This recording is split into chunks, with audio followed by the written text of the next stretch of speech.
Hello guys, let's start with the next class of stoichiometry. तो last lecture में हमने क्या किया था, हमने एप्लीकेशन ऑफ मोल कंसेप्ट पढ़ा था, जहाँ पे हम ग्रेविमेट्री एनालिसिस की बात कर रहे थे, जिसमें हम एक बैलेंस्ड रिएक्शन के अंदर अगर हमें कोई एक इन्फॉर्मेशन मेंशन हो तो हमें फर्दर इन्फॉर्मेशन कैसे निकालनी है, मतलब फर्दर रिएक्टेंट्स या फिर प्रोडक्ट की इन्फॉर्मेशन कैसे निकालनी है, तो उसके बारे में हमने सीखा था। ठीक है, तो आज भी हम वही कुछ ना कुछ same he type of reactions करेंगे, बट मैंने आपको बताया था कि ग्रेविमेट्री एनालिसिस जो होते हैं वो टू टाइप्स के होते हैं। ठीक है, या तो लिमिटिंग रिएजेंट कंसेप्ट यूज होता है या फिर यूज नहीं होता है। तो उसमें मैंने आपको बताया था कि अगर आपके पास ओनली वन रिएक्टेंट का इंफॉर्मेशन मेंशन है तो आप लिमिटिंग रिएजेंट कंसेप्ट यूज नहीं करोगे, आपको जरूरत ही नहीं है वहां पे यूज करने की। ठीक है, बट अगर आपके पास मोर देन वन रिएक्टेंट का इंफॉर्मेशन मेंशन है देन आपको लिमिटिंग रिएजेंट कंसेप्ट यूज करना पड़ेगा। तो ये कंसेप्ट यूज करने से पहले मैं आपको थोड़ा सा एक बार बताती हूँ कि क्यों हम इस कंसेप्ट को यूज करते हैं और इसका मतलब एक्चुअल मीनिंग क्या है, मतलब व्हाट इज लिमिटिंग रिएजेंट, है ना। तो वो मैं आपको पहले बताती हूँ। मैं बहुत ही बेसिक एग्जांपल से आपको ये चीज समझाती हूँ कि लेट्स से आपके पास 16 टायर्स हैं एंड आपके पास 3 इंजन है। तो मुझे ये सोच के बताइए कि आप कितनी कार बना पाएंगे। फुल कार आपको बनानी है तो कितनी कार आप बना पाएंगे। तो यहाँ से आप क्लियरली मुझे बता सकते हैं कि आप 3 कार बनाना आपके लिए पॉसिबल है। क्यों? देखो, 16 टायर के अकॉर्डिंग आपको ये लगेगा कि भाई 4 कार तो आप बना सकते हो, ठीक है, बट 3 इंजन के अकॉर्डिंग आपको लगेगा कि आप 3 कार ही बना सकते हो। तो अगर आपको कोई भी काम कंप्लीट करना होता है तो आप ये देखते हो कि आपके पास सबसे कम अमाउंट में कौन सी चीज है। जो चीज आपके पास कम अमाउंट में है वहीं से तो पता चलेगा ना कि आपका फाइनल जो चीज बन रही है, फाइनल प्रोडक्ट जो आपका बन रहा है वो कितने बन रहे हैं। तो जो चीज आपकी कंप्लीट यूज होती है, ठीक है, जो चीज आपकी कंप्लीट यूज होती है that is your limiting reagent. ठीक है, ऐसे ही सेम रिएक्शन के अंदर जो भी रिएक्टेंट आपका कंप्लीट कंज्यूम होगा तो वो आपका क्या हो जाएगा, लिमिटिंग रिएजेंट हो जाएगा। तो इसका मतलब आपको यहाँ पे समझ आ गया है कि दूसरा रिएक्टेंट आपके पास क्या हो जाएगा, दूसरा रिएक्टेंट आपके पास एक्सेस में है। तो एक्सेस में है तो उसमें से कुछ चीजें आपकी बच जाएंगी। ठीक है, तो क्वेश्चन ये भी आ सकता है कि हमें ये बताओ कि जब पूरी रिएक्शन हो गई तो जो चीज एक्सेस में थी वो अब कितनी बच गई। तो यहाँ पे आप आराम से बता सकते हो कि आपकी 3 कार्स बन गई हैं। तो अगर 3 कार्स बन गई हैं तो 3 कार्स के लिए 4 टायर्स चाहिए। ठीक है, 3 कार्स के लिए 4 टायर्स चाहिए आपको। एंड आपके पास टोटल टायर्स कितने थे, 16 टायर्स थे। ठीक है, तो 16 में से जितने यूज हो गए उसको माइनस कर दोगे तो आपके पास 4 टायर बच गए। ठीक है, तो ये भी क्वेश्चन आ सकता है कि ये बताओ कि जो चीज एक्सेस में थी फुल रिएक्शन होने के बाद वो बाद में कितनी बच गई। ठीक है, सो ये आपके सारे क्वेश्चंस हैं। तो यहाँ पे आई होप आपको समझ आ गया होगा कि लिमिटिंग रिएजेंट कितना इंपॉर्टेंट है, क्योंकि लिमिटिंग रिएजेंट से ही आपको ये पता चलता है कि आपका फाइनल प्रोडक्ट कितना बनेगा। ठीक है, एंड ये भी आपको पता चलता है कि फर्दर जो बाकी के जो रिएजेंट्स हैं वो रिएक्टेंट्स हैं, सॉरी, तो जो बाकी के जो रिएक्टेंट्स हैं वो कितने यूज हो रहे हैं, वो भी तो फुल यूज नहीं हो रहे हैं ना। तो वो कितने यूज हो रहे हैं वो भी तो लिमिटिंग रिएजेंट से ही पता चलेगा ना हमें कि वो कितने यूज हो रहे हैं। तो इसीलिए लिमिटिंग रिएजेंट कंसेप्ट बहुत इंपॉर्टेंट है। तो यहाँ पे हम सारे क्वेश्चंस जितने भी करेंगे वहां से आपको बहुत ज्यादा आइडिया लग जाएगा कि हमें कैसे इन क्वेश्चंस को करना है। So just let's start with the first question. Okay, so first question में वो आपको क्या कह रहे हैं कि you are having a closed vessel is found to contain 192 gram of magnesium and 96 gram of oxygen. This mixture is burn, इसको burn किया गया, what is the limiting reagent. So आपका फर्स्ट क्वेश्चन ही ये है, what is the limiting reagent. तो सबसे पहले तो आपको क्या करना है, अपनी बैलेंस्ड रिएक्शन लिखनी है। सभी जो हमारे पास ग्रामेट्री एनालिसिस के जो क्वेश्चंस होते हैं, रिएक्शन बेस्ड जो क्वेश्चंस होते हैं, वहाँ पे ये चीज़ तो सबसे इंपॉर्टेंट है कि आपको रिएक्शन बैलेंस करनी होगी अगर वो उन्होंने बैलेंस करके नहीं दिया है तो। और अगर क्वेश्चन में ऑलरेडी बैलेंस रिएक्शन है तो बहुत अच्छी बात है ना। तो यहाँ पे जब हम इस रिएक्शन को बैलेंस करेंगे तो हमारे पास ये कुछ ऐसा आ जाएगा। ओके, तो इसके बाद हम ये लिख लेते हैं कि हमारे पास कौन कौन सी चीजें अवेलेबल है। ठीक है, तो मैग्नीशियम हमें दिया हुआ है कि हमारे पास 192 ग्राम है एंड ऑक्सीजन हमें दिया हुआ है कि हमारे पास 96 ग्राम है। तो ये तो ऑलरेडी जो इन्फॉर्मेशन आपको दी हुई थी आपने वो लिख ली। ठीक है, ये भी ध्यान रखना कि यहाँ पे इन्होंने ग्राम में दिया हुआ है, बट ये कोई और इंफॉर्मेशन भी आपको दे सकते थे, ठीक है। फॉर एग्जाम्पल ये आपको पार्टिकल्स दे सकते थे, या फिर ये आपको ऑक्सीजन का वॉल्यूम दे सकते थे, या फिर कंसंट्रेशन की टर्म्स में दे सकते थे कि इतना परसेंटेज है, ठीक है। तो क्वेश्चन किसी भी फॉर्म में आ सकता है, आपको क्या करने हैं, वहां से रिएक्टेंट्स के मोल निकालने हैं, ठीक है। तो सबसे इंपॉर्टेंट काम आपको यहाँ पे क्या करना है कि आपको सभी रिएक्टेंट्स के नहीं, जिन जिनका इंफॉर्मेशन मेंशन है उनका आपको मोल निकालना है। तो मोल कंसेप्ट आपको आता है, अगर आपको वो नहीं आता है तो प्लीज मेरी वीडियो देखिए मोल कंसेप्ट की, तो वहां से आपको आइडिया हो जाएगा। तो आपको क्या करना है, जो भी आपको इंफॉर्मेशन दी हुई है सबसे पहले आपको वहां से मोल निकालना है। तो आपको पता है कि अगर हमें ग्राम मेंशन हो तो हम मोल कैसे निकालते हैं, given mass divide by molar mass, ठीक है। तो हमारे पास यहाँ पे 192 ग्राम है, तो जब हम इसको डिवाइड करेंगे मोलर मास से तो मैग्नीशियम का मोलर मास कितना होता है 24, ठीक है। तो यहाँ पे जब हम इसको सॉल्व करेंगे तो हमारे पास यहाँ पे 8 मोल्स आ रहे हैं। ऐसे ही जब हम ऑक्सीजन के लिए O2 के लिए मोल्स निकालेंगे तो 96 डिवाइड बाय 32 करेंगे तो यहाँ से हमारे पास 3 मोल्स आ रहे हैं, ठीक है। तो हमने दोनों रिएक्टेंट्स के मोल यहाँ पे निकाल लिए हैं। अब आपको ये पता करना है कि आपका लिमिटिंग रिएजेंट कौन है, क्योंकि उसके अकॉर्डिंग ही आपको पता चलेगा कि आपको फर्दर प्रोडक्ट का इंफॉर्मेशन निकालना हो या कोई भी इंफॉर्मेशन निकालना है तो वो कैसे करना है। वैसे फर्स्ट पार्ट भी आपका यही है कि आपको लिमिटिंग रिएजेंट ही निकालना है। तो सी, लिमिटिंग रिएजेंट कैसे निकालते हैं उसको ध्यान से देखना। आपको क्या करना है, जो भी आपके पास मोल्स आए हैं, ठीक है, आपके पास यहाँ पे 8 मोल्स आए हैं, आप उस 8 मोल को डिवाइड कर दो जो भी आपका स्टोइशियोमेट्रिक कोफिशिएंट है, ठीक है। तो अगर आप यहाँ पे इसको डिवाइड करते हो तो आपके पास ये क्या आ जाएगा 4। यहाँ पे जो मोल है उसको आप डिवाइड करते हो स्टोइशियोमेट्रिक कोफिशिएंट से तो वो 1 ही होगा, तो यहाँ पे आ जाएगा आपका 3। तो जब आप ये लिमिट मोल्स को जब आपने स्टोइशियोमेट्रिक कोफिशिएंट से डिवाइड किया, वहां पे जो भी आपका स्मॉलर वैल्यू होगा, जिसका भी स्मॉलर वैल्यू आया है, जैसे यहाँ पे O2 का आया है, so it means O2 will be your limiting reagent, ठीक है। तो यहाँ पे आपका O2 जो होगा वो लिमिटिंग रिएजेंट हो जाएगा, ठीक है। तो फर्स्ट पार्ट आपका हो गया है यहाँ पे। तो अब हम सेकेंड पार्ट करते हैं, वो बोल रहे हैं find the weight of the reagent in excess. तो जो भी रिएजेंट आपका एक्सेस में है आपको उसका अमाउंट निकालना है कि वो कितना ग्राम। जब भी कभी वेट की बात होती है तो इसमें इट मीन्स आपको ग्राम में निकालना होता है। तो यहाँ पे आपको पता चल चुका है कि मैग्नीशियम आपका एक्सेस में है, तो फुल रिएक्शन होने के बाद आपका कितना मैग्नीशियम बच जाएगा वो आपको बताना है, ठीक है। तो देखो आप यहाँ पे क्या करोगे, आप सबसे पहले ये देखोगे कि मैग्नीशियम रिएक्ट कितना हो रहा है, ठीक है। वो आपको कैसे पता चलेगा, देखो जब आप स्टोइशियोमेट्रिक कोफिशिएंट्स की तरफ देखोगे, एक बैलेंस रिएक्शन के स्टोइशियोमेट्रिक कोफिशिएंट्स की तरफ, तो आपको पता चल रहा है यहाँ पे कि 1 मोल ऑफ O2 जो है वो 2 मोल ऑफ मैग्नीशियम के साथ रिएक्ट होता है। बट आपके पास कितने मोल अवेलेबल है O2 के, 3 मोल्स अवेलेबल है आपके पास। तो अगर 1 mole of O2 2 mole of magnesium के साथ रिएक्ट होता है तो 3 मोल ऑफ O2 कितने मोल के साथ रिएक्ट हो जाएगा, 2 into 3 which is equal to 6 mole of magnesium, ठीक है। तो 6 मोल ऑफ मैग्नीशियम आपका रिएक्शन में पार्ट लेगा, तो इट मींस आपका लेफ्ट मैग्नीशियम कितना हो जाएगा, अनरिएक्टेड मैग्नीशियम आपका कितना हो जाएगा। तो यहाँ से जब आप अनरिएक्टेड मैग्नीशियम निकालोगे, आपके पास कितना मैग्नीशियम था इनिशियली 8 मोल था, ठीक है।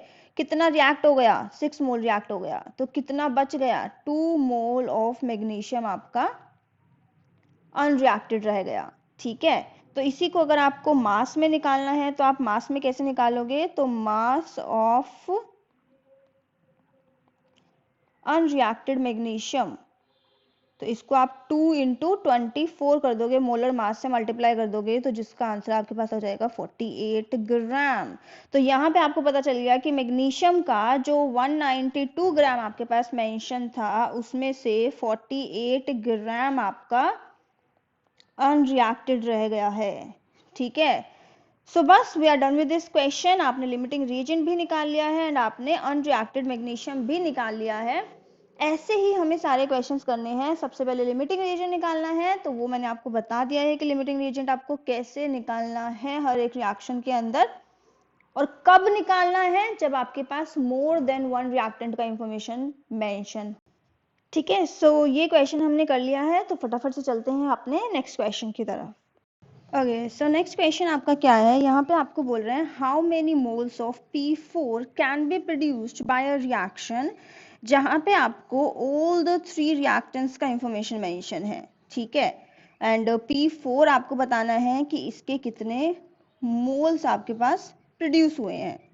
तो यहाँ पर भी सेम है। सबसे पहले तो हम लिख लेते हैं कि हमें किस रिएक्टेंट के कितने मोल्स मेंशन हैं। तो यहाँ पे हमें इसके मोल्स दिए हुए हैं 0.1 मोल्स, SiO2 का हमें दिया हुआ है 0.36 मोल्स, एंड C का हमें दिया हुआ है, कार्बन का हमें दिया हुआ है 0.9 मोल्स। ठीक है, तो ये हमें इंफॉर्मेशन मेंशन है। तो अगेन वही करना है, सबसे पहले तो हमें लिमिटिंग रिएजेंट निकालना है। यहाँ पे हमें डायरेक्ट मोल्स ही मेंशन है, तो हमें किसी तरीके से मोल्स निकालने नहीं पड़ेंगे, हम डायरेक्ट यहाँ पे लिमिटिंग रिएजेंट निकालते हैं। तो वो हमें कैसे निकालना है, जो मोल्स हमें मेंशन है डिवाइड बाय स्टोइचियोमेट्रिक कोफिशिएंट। ठीक है, ऐसे यहाँ पे हो जाएगा 0.36 डिवाइड बाय 18, एंड यहाँ पे हो जाएगा 0.9 डिवाइड बाय 30। ठीक है, तो आपने ये स्टोइचियोमेट्रिक कोफिशिएंट से डिवाइड कर दिया है, तो अब आप यहाँ पे वैल्यूज कैलकुलेट कर लो। तो ये यहाँ पे आपका आ रहा है 0.025, यहाँ आ रहा है आपका 0.02, एंड यहाँ पे आपका आ रहा है 0.03। तो यहाँ पे आप क्लियरली देख सकते हो कि 0.02 आपकी सबसे छोटी वैल्यू है, तो इट मीन्स यही आपका हो जाएगा लिमिटिंग रिएजेंट। ठीक है, तो अगर SiO2 आपका लिमिटिंग रिएजेंट है, तो आप P4 के बारे में जो भी इंफॉर्मेशन निकालोगे वो SiO2 के मोल्स यूज करके निकालोगे। ठीक है, this is the concept of limiting reagent.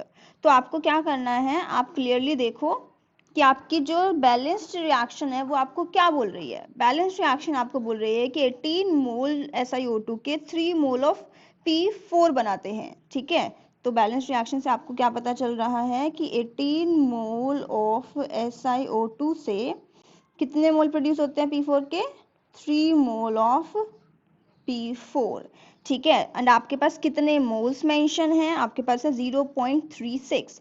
तो 0.36 मोल ऑफ SiO2 से कितने मोल प्रोड्यूस हो जाएंगे, 3 डिवाइड बाय 18 इंटू 0.36। ठीक है, तो इसको आप कैलकुलेट कर लो। तो यहाँ पे आपका आ रहा है 0.06 moles of P4। See, we are done with this question. हमने आराम से क्वेश्चन निकाल लिया है। तो हमें जितने भी मोल्स मेंशन थे, जितने भी रिएक्टेंट्स के मोल्स मेंशन थे, वो सब हमारे लिए यूजलेस हैं। हमें सिर्फ SiO2 के मोल्स यूज करने थे P4 की इंफॉर्मेशन निकालने के लिए। क्यों? क्योंकि वही हमारा लिमिटिंग एजेंट है। ठीक है, सो हमने ये क्वेश्चन कर लिया है। आई होप आपको समझ आ रहा होगा क्वेश्चन। अब बाकी के क्वेश्चंस भी आपको लग रहा होगा कि आप कर पाओगे, है ना। तो फिर चलते हैं हम अपने नेक्स्ट क्वेश्चन की तरफ। ओके, सो इस क्वेश्चन में आपको क्या बोल रहे हैं, बिल्कुल सिमिलर ही क्वेश्चन है ये। वो बोल रहे हैं equal weight of zinc metal and iodine are mix together and I2 is completely converted into ZnI2। ठीक है, तो यहाँ से आपको रिएक्शन तो बहुत क्लियरली समझ आ गई होगी कि आपके पास जिंक है प्लस आपके पास I2 है, एंड ये दोनों कंबाइन होकर आपको दे रहे हैं ZnI2। ठीक है, तो वो आपके पास आपको बोल रहे हैं कि आपके पास इक्वल वेट है, तो आप अज्यूम कर सकते हो इक्वल वेट में अपनी मर्जी से, बस आपको इक्वल अज्यूम करना है। तो लेट्स से कि आपने इसको भी 1 ग्राम अज्यूम कर लिया, इसको भी 1 ग्राम अज्यूम कर लिया है। ठीक है, तो क्वेश्चन आपका ये है कि what fraction by weight of original zinc remain unreacted.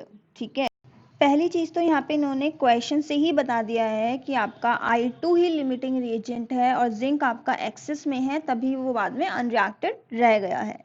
ठीक है, तो उन्होंने ऑलरेडी बता ही दिया है हमें, तो यहाँ पे हमें लिमिटिंग रिएजेंट एज सच निकालने की ज़रूरत नहीं है। हम डायरेक्ट पहले मोल्स निकाल लेते हैं। तो हमारे पास मोल्स कितने हो जाएंगे, तो जिंक के हमारे पास मोल हो जाएंगे 1 डिवाइड बाय 65। ठीक है, एंड I2 के हमारे पास कितने मोल हो जाएंगे, 1 डिवाइड बाय 254। ठीक है, तो आपके पास मोल्स यहाँ पे कितने आ रहे हैं, जिंक के आपके पास मोल आ रहे हैं 0.0153, एंड I2 के आपके पास मोल्स आ रहे हैं 0.004। तो जहाँ से आप बैलेंस रिएक्शन देख पा रहे हो, तो बैलेंस रिएक्शन में आपको पता चल रहा है कि 1 मोल ऑफ जिंक जो है वो 1 मोल ऑफ I2 के साथ ही रिएक्ट होता है, ठीक है। तो यहाँ पे आपको पता चल जाएगा कि रिएक्टेड जिंक कितना होगा, जितना हमारे पास I2 होगा, ठीक है, क्योंकि I2 ही आपका यहाँ पे लिमिटिंग रिएजेंट है, वो क्वेश्चन से ही आपको पता चल गया है। तो रिएक्टेड जिंक के मोल कितने होंगे, 0.004 मोल्स, ठीक है। तो अनरिएक्टेड जिंक आपके पास कितना हो जाएगा, 0.0153 माइनस 0.04, क्योंकि इनिशियली आपके पास कितने हैं 0.0153, उसमें से रिएक्ट कितने हो गए 0.004, तो आपके पास यहाँ पे कितना आ रहा है 0.0113 मोल्स आपके अनरिएक्टेड रह गए हैं, ठीक है। तो अगर आपको फ्रैक्शन निकालना है अब यहाँ पे, तो fraction of unreacted zinc, fraction of unreacted zinc कितना हो जाएगा, मैंने आपको पहले भी बताया था, फ्रैक्शन में आपको क्या करना होता है, जितना अमाउंट आपके पास है डिवाइड बाय टोटल, बस दैट्स इट, ठीक है। अगर आपको परसेंटेज निकालना होता है तो उसको 100 से मल्टीप्लाई करना होता है। तो अनरिएक्टेड में कितना हो गया 0.0113 एंड आपके पास इनिशियली था कितना 0.0153, तो ये इसको सॉल्व करके आपके पास क्या आ रहा है 0.738, जिसको आप अप्रॉक्स लिख सकते हो 0.74। तो क्लियरली यहाँ से आपका आंसर क्या हो गया है बी, ठीक है। सो सी कितना इजी क्वेश्चन था ये। तो आई होप ये क्वेश्चन आपको समझ आया होगा। तो फटाफट चलते हैं हम अपने नेक्स्ट क्वेश्चन की तरफ। ओके, सो ये हमारा इंटरेस्टिंग क्वेश्चन है, ठीक है। थोड़ा सा ज़्यादा दिमाग लगाना पड़ेगा यहाँ पे। तो यहाँ पे हमें बोल रहे हैं कि in an experiment 6.67 gram of AlCl3 was produced, ठीक है, ओके, प्रोड्यूस हुआ है, and 0.54 gram of Al unreacted, ठीक है, remain unreacted, how many moles of aluminium were taken originally. Okay, तो अगर आपका AlCl3 प्रोड्यूस हुआ है एल्यूमिनियम से, तो ऑब्वियस सी बात है यहाँ पे आपने एल्यूमिनियम प्लस Cl2 को रिएक्ट कराया होगा, तभी आपका AlCl3 बना होगा। तो देखो ये भी आपको खुद ही सोचना था, तो चलो कोई बात नहीं, आपने सोच लिया। अब आपने बैलेंस भी कर लिया है रिएक्शन को, तो this is your balance reaction, ठीक है। तो ठीक है, अब आपने बैलेंस भी कर लिया। अब वो आपको क्या बोल रहे हैं, जो जो इन्फॉर्मेशन आपको क्वेश्चन के अंदर मेंशन है फटाफट से वो लिख लो। आपके पास 6.67 ग्राम ऑफ AlCl3 प्रोड्यूस हुआ है, और आपके पास 0.54 ग्राम अनरिएक्टेड रह गया है। ये तो अनरिएक्टेड है, तो इनिशियली लिया कितना था, तो वो आपको बताना है कि कितना एल्यूमिनियम इनिशियली लिया था आपने। तो सबसे पहले तो आप यहाँ पे क्या कर लो ना, दोनों के मोल्स निकाल लो। तो AlCl3 के मोल्स कितने हो जाएंगे 6.67 डिवाइड बाय 133.34, तो इसको सॉल्व करके आपके पास आ रहा है 0.05 मोल्स, ठीक है। एंड यहाँ पे भी हम मोल्स निकाल लेते हैं, तो वो कितना हो जाएगा 0.54 डिवाइड बाय 27, तो यहाँ पे आ रहा है आपके पास 0.02 मोल्स, ठीक है। तो सबसे पहले तो आप यहाँ पे बैलेंस रिएक्शन से ये देख पा रहे हो कि अगर आपका 2 मोल ऑफ AlCl3 प्रोड्यूस हो रहा है, तो आपको 2 मोल्स ऑफ एल्यूमिनियम ही चाहिए, ठीक है। तो यहाँ से आप ये बता सकते हो कि ओके, अगर आपका 0.05 मोल्स ऑफ AlCl3 प्रोड्यूस हुआ है, तो इट मीन्स आपको इनिशियली फुल रिएक्शन के लिए अगर आपको इतना प्रोड्यूस करना है, तो 0.05 मोल्स ऑफ एल्यूमिनियम तो चाहिए ही। ये तो आपको तब चाहिए जब आपको AlCl3 प्रोड्यूस करना है, ठीक है, मतलब जितना ग्राम आपको मेंशन है उतना प्रोड्यूस करना है। तो इतने मोल के साथ साथ आपके पास 0.02 मोल एक्स्ट्रा एल्यूमिनियम है, क्योंकि वो मेंशन किया हुआ है अनरिएक्टेड, ठीक है। तो 0.05 तो आपको रिएक्शन करने के लिए चाहिए, एंड 0.03 आपके पास अनरिएक्टेड रह गया है। तो टोटल एल्यूमिनियम आपके पास कितना इनिशियली आपको चाहिए 0.07 मोल ऑफ एल्यूमिनियम आपको चाहिए, ठीक है, and 0.07 mole, okay great. And आपसे क्वेश्चन में मोल ही पूछा है कि आपको कितने मोल्स चाहिए हैं, तो क्लियरली आपका आंसर यहाँ से क्या हो जाएगा ए। तो सी क्वेश्चन थोड़ा सा ट्रिकी था बट इजी था, ठीक है, ऐसा नहीं है कि क्वेश्चन नहीं हो सकता या फिर थोड़ा टाइम लगेगा, ऐसा क्वेश्चन नहीं था ये। ओके, सो आई होप आपको लिमिटिंग रीजन के कंसेप्ट समझ आ गए हैं। सी ऐसे ही सारे क्वेश्चन होते हैं, आप चाहे कितने भी क्वेश्चन प्रैक्टिस करो, यही यूनिटरी मेथड लगेगा, यही आपको लिमिटिंग रीजन निकालना पड़ेगा। तो सेम लॉजिक सभी क्वेश्चंस के अंदर लगेगा। बहुत आसान क्वेश्चन होते हैं, बिलीव मी, आप ट्राई करना, ये वीडियो देखने के बाद आप कोई भी क्वेश्चन सॉल्व कर पाओगे। ठीक है, तो अभी तक हम बहुत सारी वीडियोस बना चुके हैं स्टोइशियोमेट्री की, कुछ वीडियोस हमें और बनानी है, देन हमारा कंप्लीट हो जाएगा ये चैप्टर। बट अगर आपको चैप्टर अच्छा लग रहा है, आपके कंसेप्ट क्लियर हो रहे हैं, तो do share it with your friends. ठीक है, लाइक करिए, कमेंट कीजिए, कमेंट करके मुझे बताइए आपको कैसा लग रहा है, या अगर आपको कुछ भी लग रहा है कि आपको कुछ भी रिक्वायरमेंट है, मैं कुछ इम्प्रूवमेंट करूं, तो वो भी मुझे बताइए ज़रूर। ठीक है, क्योंकि आपका एक सजेशन यहाँ पे बहुत हेल्प कर सकता है मुझे इम्प्रूवमेंट करने में, एंड आपका एक लाइक बहुत मोटिवेट करता है ऐसे ही लेक्चर्स बार बार लेकर आने में। ठीक है, सो मिलते हैं अपने नेक्स्ट वीडियो में, तब तक के लिए stay connected, stay safe and bye.